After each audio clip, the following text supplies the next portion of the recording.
Hi, everybody, and welcome to Build Series. I'm your host, Cole Delbick. Today, we're joined by Ariana Madix and Tom Sandoval to talk about their new book, Fancy AF Cocktails. If there's anything Vanderpump Rules is known for besides drama, it's drinking. And now you can toss them back like you're on a break next to the infamous Sir Dumpster, thanks to the long-awaited book filled with playful recipes and behind-the-scenes secrets.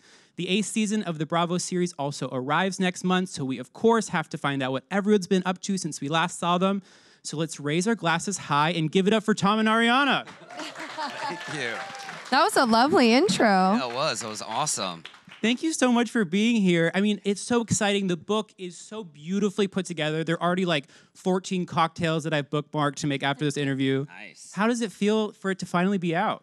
It's crazy. I feel like it's one of those things where I have moments where I realize that it's real. And then, like right now. Yeah. And then, and then it kind of like goes back. You almost like forget that it's actually, like people can actually see it and touch it. It's Yes. There's been such a buildup with, everything like, leading up to this moment. It's crazy and surreal that it's finally arrived. The book is out. Yes. I can speak for the fans when I say I feel like when anybody from the Vanderpump universe puts out a product, I'm like so proud and excited. Like I'm listening to Stassi's podcast while I'm trying on Lala's lip kit, and I'm trying to pre-order Mima's beer cheese. Yeah. And so I know this has had an especially sort of long and winding journey since we heard you first talk about it on the show a couple seasons ago. So what did it take for you guys to like set aside the time to actually turn the book into reality? So I was initially working on a project completely separate from anything, and that was dead and gone and like basically was not happening. And there was a about 8-month period where, Tom and I had kind of decided that we did want to do something together, but we didn't know how we didn't have like a concept. How we it just would fit knew we wanted to do together. a cocktail book, and But then without something tying it together, it's kind of like, why would anybody even care? yeah. So then I did Danny Pellegrino's podcast. Shout out Danny. Danny, Yeah. the book. Danny Pellegrino. I did his podcast, I think, in February of 2018. And he asked me, what's going on? And I said, there's nothing going on. There's just, the there's book nothing. was dead at that And at that he moment. told me, I think that's a mistake. I think that this is something that you should be doing. You should be pursuing.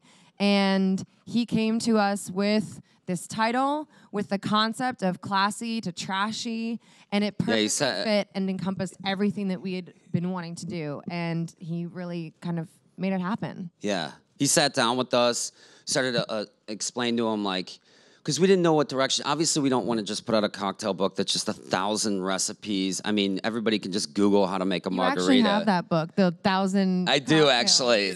And I never open it. It's a bunch of text that looks like a phone book. And, we wanted it to be very visual. We wanted it to seem easy and attainable to people that are not like snobby mixologists. Well, that's the thing, too. I think people oftentimes, from what people will tweet at me asking about drink recipes, think that people are intimidated by getting behind the bar, intimidated by the idea of mixing their own cocktails. And so we don't want that to be the case anymore. Yeah, we want it to be easy, and we want you to be able to make cocktails in any situation. That's why it's almost like a situational cocktail book. We have everything from classy to trashy. Like we have a clear Manhattan, which is great when people are dressed up. You don't want anything with beet juice spilling on somebody that's wearing white. So you have a clear Manhattan. Tom worked a party once where he said there was like a tray of red wine being passed around, and it was a wedding, and the it went all over walked the in. bride's dress. Yes. Which is like everyone's worst nightmare. Yes. Because I used to trade pass myself. Once one glass starts to tip, you try to like compensate and you end up spilling all of them. I'm getting stressed out. Very nerve-wracking. But we also have cocktails too. Like, a lot of times, a lot of times, I'm sure you guys have been in this situation where you're out with your friends, and everybody's like, hey, why don't you come back to my house afterwards? Like, so they have people over, you go in their liquor cabinet, they have maybe a bottle of vodka or tequila or whatever, but they're like, oh my gosh, I don't have any mixers, and it's really cold out, I don't feel like going, and I always end up like going through people's cabinets, going through their condiments, going through their like fruit, and just literally whipping a cocktail out of nothing. Tom's a MacGyver of cocktails. I am a MacGyver. I can make a cocktail out of anything. Let me. Pretty much. It was so fun actually to see last season when you were sort of developing the cocktails for Tom Tom to see like actually what all goes into this. And I want to know sort of about the research and development for this book because I feel like people probably think it's a bit easier than it actually is because I know you guys put a lot of work into this. So when you first make cocktails, when you start making cocktails, you can only get about 5 of them before. It's kind of like shopping for cologne or perfume. Like after 5 different perfumes you smell, they all start to smell the same. So they all taste great because you're drunk at that point. Exactly. When you're testing cocktails. Your 5th drink, you're like, yeah, it's great. Put it in the book. Put it in the book. So what you do is when you find that perfect mix, you strain the ice out of it, you put it in the fridge, you wake up the next day, you taste it, you're like, yes, this is good. Let me remake it. And you make it to taste exactly how you made it the day before. And that's how you get like... When you're sober. When you're sober, yes. What is it like working together? Because I know some sort of couples, they have the same type of like working styles, but others clash. What was that like? How's your sort of working dynamic? We have very different working styles that after, we did have a few speed bumps. But once we got through that, I think that we figured out how it all fits together. I'm very, what'd you say, like by the book. She's more organized. Organized, and she Tom respects deadlines better than I do. Yes, I definitely respect deadlines, and I'm very structured. If you tell me something, I've already forgotten it. I need you to send it to me in an email. I need you to write it. I need to write it down. I want you to call me on the phone and tell me. And I cannot. If you tell me something on the phone, it's like you're want. It's gone. It's gone. So Tom is more of like the mad scientist in that way, where he's in the lab, doing crazy stuff, and I'm, maybe doing more research, writing things down, and then testing them. So we approach things from a very different... Well, Ariana's opened my mind a lot when it comes to, like, food in general. Like, there's so many things I never even tried before, I was with Ariana. Like, I'd never had oysters before. I'd never had pad thai. Which is crazy. I know, what have you been doing? It is. Yeah, But and then he'll tell you he lived in New York. I'm like, you lived in New York and you never had pad thai? It's crazy, I know, but... You are crazy. But she'll sort of come at it from, like, the food aspect of it, and then I'm just like, okay, I'm going to make that drink. And, like, I'll just go over and in the bar and start working on, making that drink. Like, when you're in that situation where you wake up, you're kind of hungover, you go to, a diner and you're like, I want waffles, I want pancakes, I want French toast, I want an omelet. Well, that's where we came up with the idea for one of the cocktails, Lego My Ego. It's basically tastes just like an Eggo waffle, so you can, like, have your waffles and your pancakes too. And the picture has a giant shadow because that's its ego. Yes. I mean, the photos in this are so beautiful. We were talking a little bit about how you came about this cover. And I mean, throughout the book, it's various situations. You're eating cereal, you're throwing drinks on each other. How did you land on the cover? We kind of had this idea. Well, when we initially met with our photographer, Kelly Paleo, we met with also our art director for the shoot, and we got lunch and we just started throwing ideas out. And we had this... Our crew was amazing, by the way. Really amazing. Dream team of awesome individuals. So creative. And we just wanted to push the envelope. And she was really excited because she shot cocktail books before, but they were always very straightforward. Yeah. And so when she said, well, I have this idea of you guys chainsawing ice. And we were like, yes. I was like, my uncle works for Echo Chainsaw, like the chainsaw company. So we had custom chainsaws that we painted the blade gold. And because that's how you make a melted snowman. Yeah, you got to chainsaw a giant block of ice. So then when we were talking about covers, this was something that we had been discussing. She brought in this really cool vintage lawn chair. And we were discussing having this kind of like messy, like hangover juxtaposition kind of of us being dressed up, which is the fancy, and then all the trash everywhere, which is kind of like the AF. And I was like, I got to be in tuxedo with tails. Yeah, and it also reminds me of, I don't know if you guys remember that photo shoot of Brittany and Kevin Federline from like years and years ago. I know you're a huge Britney fan. She's like, he's like, I am a huge Britney fan. Yeah, she is. It was her birthday a couple of days ago, so happy belated birthday, Brittany. We love birthday, you. Brittany. There's like this photo shoot where Kevin Federline is serving Brittany drinks, and he's in a tux, and she's sitting on a lawn chair. And it was one of those things that after the fact I realized it, and then I was really excited. One of the things I love about the book is that there's a real sense of fun and almost feels like the Vanderpump group hang of your dreams, because peppered throughout the book, there are all these sort of behind-the-scenes anecdotes, and then there are a lot of cocktails that are inspired by some of your castmates. Yes. And I was so excited to see the Tequila Katie recipe. And there's also, you guys Some have to actual watch, rage text. the rage text sampling on the page. What was that text about? And what was it like to sort of craft these cocktails around your friends? Oh my gosh. Well, some of them I feel like we just knew right away. Yeah. And then some of them were like... I mean, there's constant inspiration, trust me. Yes. And then some of them, it would be really fun to say, you know, okay, if we're going to do something for Lala, well, what do you drink on a PJ? Well, everyone drinks champagne on a PJ. And then, you know, the process of going through and deciding like how we were inspired by each person was really fun. Kelly, our photographer, is like obsessed with vintage glassware. She has now made me obsessed with vintage glassware. So I've like started my little She collection. supplied all of the glassware for all 85 She had shots. a champagne flute with a baby nipple, like a baby bottle nipple on the baby top. bottle. I'm like, this is perfect for Lala, for Yeah, the sugar baby insane. drink. It was magical. And then also like, you know, with the Solvay meltdown, like Kristen, you know, said how, you know, Merlot is the basic bitch of wines.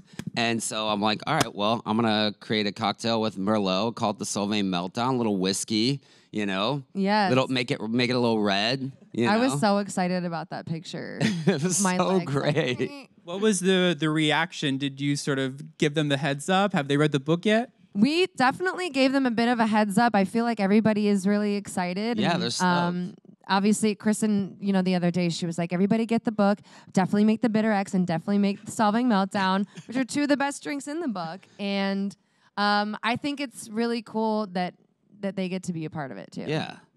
I want to talk a little bit about the new season of Vanderpump. It's premiering next month, and the trailer came out, and it shook me. I was like, I need this. I've missed you guys so much. What is your sort of level of anxiety now before this season starts? Because I know it can be sort of traumatizing to relive it again. It is. I would say this is probably going to be our best season yet. Like, I can really confidently say that. I mean, we have... That doesn't help my anxiety I at know. all. I know that, like, if you see me, that just, like... I feel like I just took a shot of coffee, like seriously talking about it. But there's so many things that happen, so many great moments, so many highs, so many lows. I mean, we went through it. And obviously when you have so many friends that you love and you know, when you guys have strong personalities, you know, you're going to clash. Like me and Jax clash this season. You know, you're going to see how everything sort of unfolds with that. I'm terrified. Honestly. You make it out pretty well most seasons. Like, you navigate it pretty adeptly. Well, it's all in here. The fright is in here. No, I guess the show is premiering a little bit later than usual. So this like break of time where we're done filming and it hasn't come on yet, almost feels like, I don't know, like I've forgotten how scary it is, truly. And so when it comes back on, I'm sure I'll be very quickly reminded. Can you raise your hands if you're still blocked by Jax on social media? Both? Okay. Any hope in sight? Who knows, honestly? I think it's kind of funny, actually. I mean, me and Jax are cool, but like, you know, he forgot that I'm still blocked, I guess. I think it's a point of pride at this time. It's like I mean, at this like point, it. I don't know if I want to be unblocked. I mean, so tell me about the tone of the new season, because I feel like everyone's sort of moving on up. You guys have left WeHo. You're in the Valley now. The Great Valley Migration. Yeah, Yes, I know Tom and Katie are there. Stassi, right, might be moving over. I don't know about her, but Kristen, right? Yeah. Stassi's getting married. Brittany and Jax, Lala and Randall. Yes, they're getting married. So it really feels like a sort of a brand new world for Vanderpump. So is the tone a bit different this season as well? You know what's crazy is I feel like, when everyone was in their shitty apartments, everyone had a lot more disposable income, you know, because no one was paying for a mortgage. Now I feel like everybody's a little bit more on edge. They have a lot more to lose. And yet at the same time, we all are the same people with a lot of the same problems. Yes. So there's definitely no shortage of drama or fun or any of those things. Oh my gosh, just wait for the bachelor party. It's gonna Oh be amazing. my. Whose bachelor party? Jax's? Yeah. Jax's, yeah. And you guys all go to Kentucky, right? And we Yeah. do go to Kentucky, for the wedding. To a castle.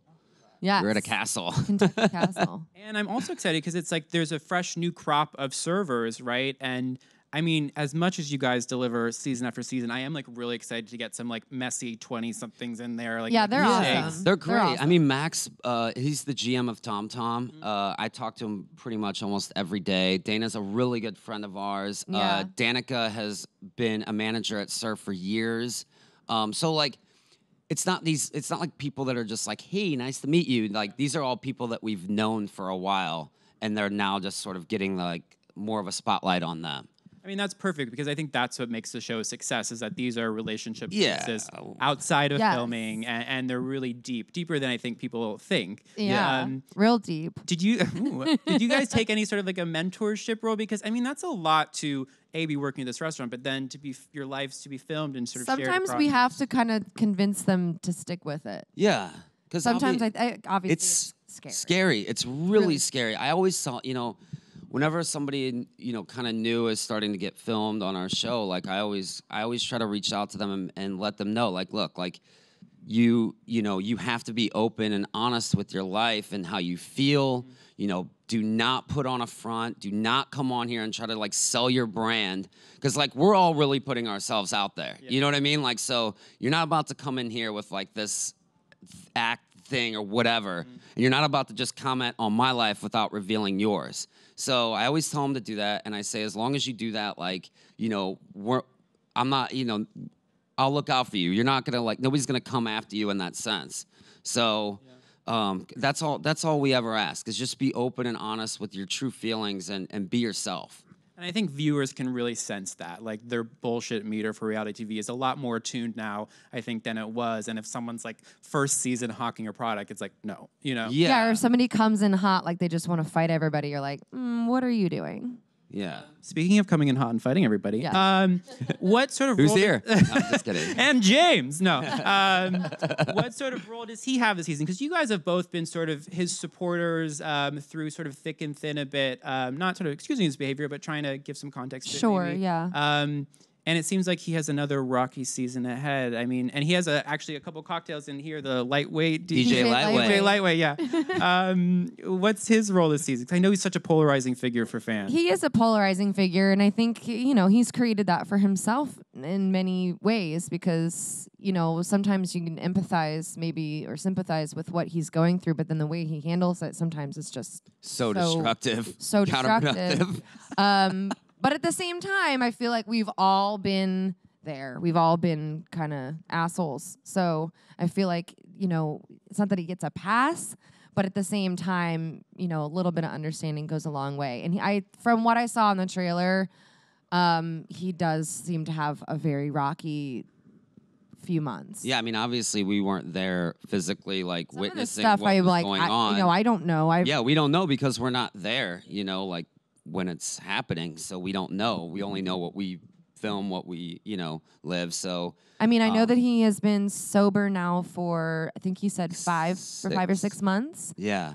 So that's James really has come a long way, and I always encourage him, and I always give him props, like for, and anybody who accomplishes things like that, like Lala also, it's been a year since she's been sober. Yeah. Huge accomplishment. Like, Yeah. I think that's amazing, and I always want to encourage people to be their best selves, and James has really come a long way, and I'm very proud of him. Very proud of him. Yeah, he's a little sweetie.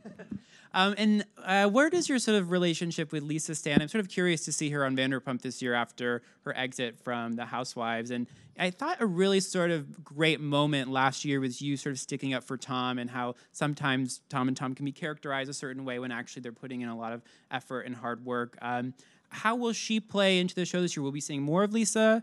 I think you'll be seeing more of her this season. I think that she obviously lost her mother this year. She definitely has gone through a lot. Brother. That was her mother, and her brother was last year. Her mother was this year. She's gone through a lot. And I think that she, in that time, has become a little bit more open. And I think that you'll see a lot of that on this season of our show, just getting to know her on a different level. Yeah, I feel like she's way more like present. Because a lot of times when she was filming Vanderpump Rules, she was also filming Housewives. And I mean, I know everybody, a lot of people love Housewives. To me, I can't watch it. It like stresses me out. Like the negativity, I feel like people are just like, let me try to find dirt and show up at this dinner party. It's like brutal. Yeah, really brutal. And so because Lisa doesn't have to deal with that anymore, she can be more present, with Vanderpump Rules and with us. And I think she's also seen, too, that over the years, obviously, we all have had our maybe ups and downs or disagreements with her, but I think she's seen now that we have her back. Yeah. And so that she can be open with us, and we're not going to tear her down because of it. I have a Vanderpump dream, and it is for you guys to spin off into your own show, like Valley Rules. I've heard rumblings, maybe. Okay. And then let the Vanderpump original franchise go with sort of that new cast, and then we follow you guys into this next stage. Okay. You down? Do you want to pitch it? Okay, let's go to pitch it? Andy. Where are you at? How about we do both? Yeah, I'll be on all the I don't shows. mind getting 2 paychecks. Go back and forth. So is that something you think could happen in the future? Makes sense? We have no idea. I mean, that sounds great. Listen, I think anything all of it sounds good. is possible. As long as I'm on it. And I'm not saying that this Please don't is. I'm not saying that you're like far off with this idea. Like I think a lot of people have been talking about something like this happening. So we'll see. We'll see what. Yeah, what who happens. knows? Honestly, we don't even know season to season. We don't even know if we're coming back. So at all. So I mean, they literally tell us. it's like we a literally week know before we nothing. start They filming. tell us nothing. Yeah. I call it the mushroom treatment. They feed you shit and keep you in the dark. I'm just kidding. I'm kidding. It's not as glamorous as it seems. Before we go to audience Q&A, I would love to hear your sort of best BravoCon story. If you weren't aware, the Bravo celebrity descended on New York a couple weeks ago, and it was sort of the first inaugural BravoCon, and you mingled with everyone from the Housewives to Below Deck to Southern Charm. What is the story that sticks out to you, sort of the craziest memory? BravoCon was just magic. I mean, everybody from the fans to, us to people at Bravo, all the execs, like nobody knew exactly what to expect. Everyone was like, "Is this going to be Fyre Fest?" That was a lot of that going around. Like we were all, and I'm like, you know what? I'm gonna start day one off with a bang. Like I'm showing up in drag. Like screw it. You look great, by the way. Thanks. But gorgeous. It was amazing. The energy, the positivity. I mean, it was so much fun. Like at the Vanderpump Rules after party, I'm like talking to one of the Bravo execs. I'm like, hey, I want to go bartend. And she's like, Tom, it's crazy out there. I was like, no. I brought my bar kit. I'm going to bartend. And I was making shots for people. Like, it was so much fun. I mean, I just have just in general seeing how positive everybody was. And we kind of made a comment, one of the Southern Charm guys, we made a comment about how we're like, wow, all the negativity really only lives online.